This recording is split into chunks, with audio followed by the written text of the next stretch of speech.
최근 파키스탄에 날아온 5조 원짜리 청구서 이야기부터 시작하겠습니다. 아랍에미리트가 빌려준 돈을 당장 갚으라고 통보하면서 파키스탄은 국가부도 위기에 처했습니다. 벼랑 끝에 몰린 파키스탄을 구한 건 다름 아닌 사우디아라비아였습니다. 대체 이 세 나라 사이엔 무슨 일이 벌어지고 있는 걸까요? 이 숨막히는 국가 간의 돈줄 싸움을 보면서 우리는 당장 내 계좌를 돌아봐야 합니다. 거대한 자본이 움직이는 냉혹한 국제사회에서 살아남는 유일한 방법은 압도적인 패권에 올라타는 것이고, 그것이 바로 우리가 흔들림 없이 QQQ, QLD, TQQQ를 모아가야 하는 명백한 이유입니다. 이번 일은 영국 파이낸셜 타임스 보도로 알려졌습니다. 아랍에미리트가 파키스탄에 빌려준 차관 35억 달러, 우리 돈 5조 원을 즉시 상환하라고 요구했다는 겁니다. 이 5조 원은 파키스탄 전체 외환 보유고의 3분의 1에 해당하는 정말 큰 돈입니다. 게다가 이 돈은 2027년까지는 안 갚아도 된다고 약속까지 되어 있었습니다. 그랬던 아랍에미리트가 왜 돌연 독촉장을 보낸 건지 딱 봐도 이상합니다. 왜 이런 일이 벌어졌는지 보려면 두 나라 관계를 짚어볼 필요가 있습니다. 최근 아랍에미리트가 천국 무기를 신속 지원한 우리나라를 향해 진짜 친구라 불렀습니다. 하지만 파키스탄과는 그보다 더 깊은 형제 같은 사이였습니다. 두 나라 인연은 1971년 아랍에미리트 건국 당시로 거슬러 올라갑니다. 당시 영국의 철수로 생긴 국방 공백을 메워준 건 다름 아닌 파키스탄이었습니다. 공군 핵심 인물들이 모두 파키스탄 출신이었고, 실전 경험이 풍부한 파일럿과 기술진이 대거 투입돼 사실상 초기 공군의 기틀을 직접 닦아준 겁니다. 에미레이트 항공 설립에도 파키스탄 역할이 컸고, 경제적으로도 깊이 얽혀 있습니다. 아랍에미리트는 파키스탄이 어려울 때마다 수십억 달러를 흔쾌히 빌려줬고, 파키스탄은 저임금 노동력으로 화답해왔습니다. 현재도 150만 명의 파키스탄인이 아랍에미리트 건설 현장에서 일하며 외화를 벌어들이고 있습니다. 하지만 반세기가 넘게 이어온 두 나라의 끈끈한 관계는 최근 중동 정세가 요동치며 틀어지기 시작합니다. 이란의 미사일 드론 공격으로 석유 시설과 공항이 파괴됐고, 국가 GDP의 15%인 관광산업까지 직격탄을 맞았습니다. 국가 존립이 위태로운 순간 아랍에미리트는 형제인 파키스탄의 지지를 기대했지만 파키스탄은 신중한 태도로 일관했습니다. 심지어 옆나라 이란과의 관계를 고려해 종전 협상에서 중재자를 자처하고 나서자 섭섭함을 넘어 분노로 이어졌다는 분석입니다. 파키스탄이 돈이 어디 있겠습니까?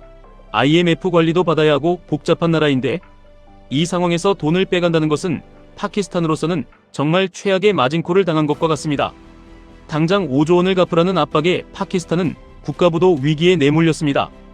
구제금융마저 날아갈 판이었지만 결국 이 돈을 다 갚았습니다. 구세주처럼 사우디아라비아가 등장했기 때문입니다. 파키스탄에 30억 달러를 새로 빌려주고 기존 50억 달러 대출 만기도 연장해준 겁니다. 파키스탄이 핵 개발을 할 때도 사우디가 많이 도와줬고, 파키스탄에서 많은 용병들을 사우디에서 군인으로 쓰고 있으며 안보조약도 맺은 상태입니다. 지난해 파키스탄과 사우디가 체결한 이 상호방위 조약은 한 나라를 향한 공격은 양국 모두에 대한 공격으로 간주하는 사실상 군사 동맹 수준입니다. 문제는 바로 이 지점입니다. 파키스탄이 사우디와 밀착할수록 아랍에미리트는 못마땅할 수밖에 없습니다. 걸프 지역 양대 강국인 아랍에미리트와 사우디는 여러 사안에서 사사건건 갈등을 빚고 있습니다. 지난해 예멘 내전에서는 서로 다른 세력을 지원하며 군사 충돌 직전까지 갔습니다. 사실 이런 갈등의 진짜 이유는 따로 있습니다. 둘 다 중동의 중심 허브가 되려 하는 거대한 야망 때문입니다. 사우디는 리야드로 여러 해외 기업들의 본사와 지사들을 끌어오려고 엄청난 자본을 쏟아붓고 있습니다. 다국적 기업들에게 지역 본부를 리야드로 옮기지 않으면 관세 혜택이나 정부 계획에서 불이익을 주겠다고 압박했고, 관세 규정도 바꿔서 아랍에미리트의 자유무역지대 모델을 정면으로 견제하고 나섰습니다. 석유 의존도를 낮추고 투자와 관광을 키우려는 사우디와 이미 금융, 물류, 관광 중심지로 자리 잡은 아랍에미리트가 정면으로 부딪힐 수밖에 없는 구조입니다. 여기서 우리가 반드시 주목해야 할 핵심 투자 포인트가 나옵니다. 아랍에미리트가 석유 수출국 기구인 오펙과 동맹국, 기구인 오펙 플러스를 모두 떠나겠다고 선언한 것도 결국 이 주도권 싸움입니다. 그동안 기름을 더 많이 팔고 싶어 했는데 오펙을 주도하는 사우디의 감산 기조에 번번이 막혀왔던 겁니다. 지금 이란과 전쟁 때문에 가장 중요한 수입원인 관광과 금융이 타격을 입었고, 유일하게 남은 건 석유인데 생산 쿼터에 묶이면 돈을 벌 수가 없습니다.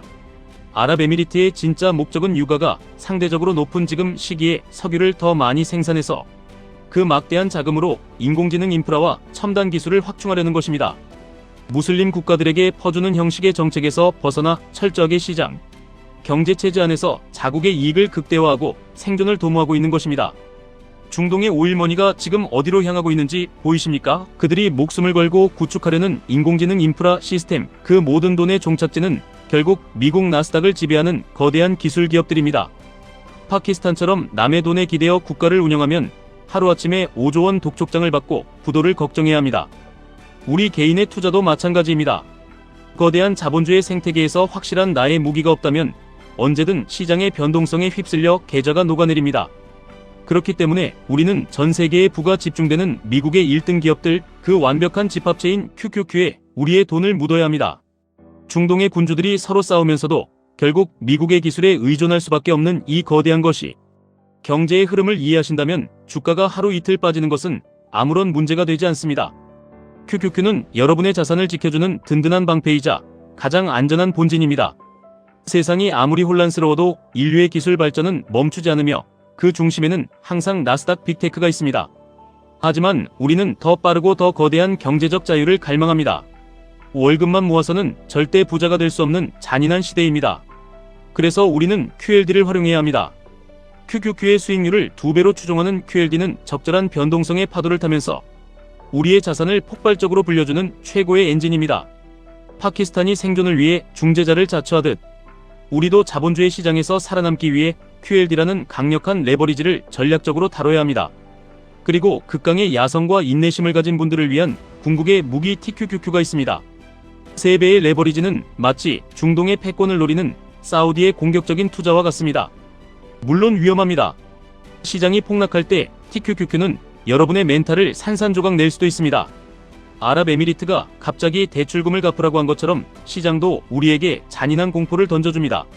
하지만 세상의 돈이 어디로 향하는지 정확히 꿰뚫어보고 하락장에서 오히려 수량을 모아가는 강철 같은 멘탈을 가진 분들에게 TQQQ는 가난의 사슬을 끊어버릴 수 있는 유일한 열쇠입니다. 파키스탄이 미국과 이란 사이에서 왜 중재라는 선택을 했을까요? 확전이 현실화될 경우 전쟁에 휘말릴 수 있고, 만약 상호방위 조약을 맺은 사우디가 병력을 요청하면 국경을 맞댄 이란과 직접 피를 흘려야 하기 때문입니다. 무엇보다 경제적 이해관계가 절대적입니다. 파키스탄 전체 석유 수입량의 25%를 사우디에서 가져오고 해외 노동자의 70%가 사우디에서 연간 수십억 달러를 송금하고 있습니다. 생존이 걸린 문제입니다. 아랍에미리트에 대한 상황은 통상적인 금융 거래일 뿐이라며 애써 태연한 척하지만 속은 타들어갈 수밖에 없습니다. 국가도 생존을 위해 이토록 처절하게 발버둥칩니다. 여러분의 노후, 여러분의 가족, 여러분의 경제적 자유라는 생존이 걸린 문제 앞에서 언제까지 은행, 예금만 쥐고 계실 겁니까? 세상의 모든 돈과 권력이 미국의 인공지능과 기술력으로 빨려 들어가고 있습니다. 이 도도한 역사의 흐름에 올라타십시오. 단기적인 악재나 중동의 지정학적 리스크로 나스닥이 폭락할 때 남들이 공포에 질려 도망치는 그 순간이 바로 QLD와 TQQQ의 수량을 폭발적으로 늘릴 수 있는 일생일대의 기회입니다.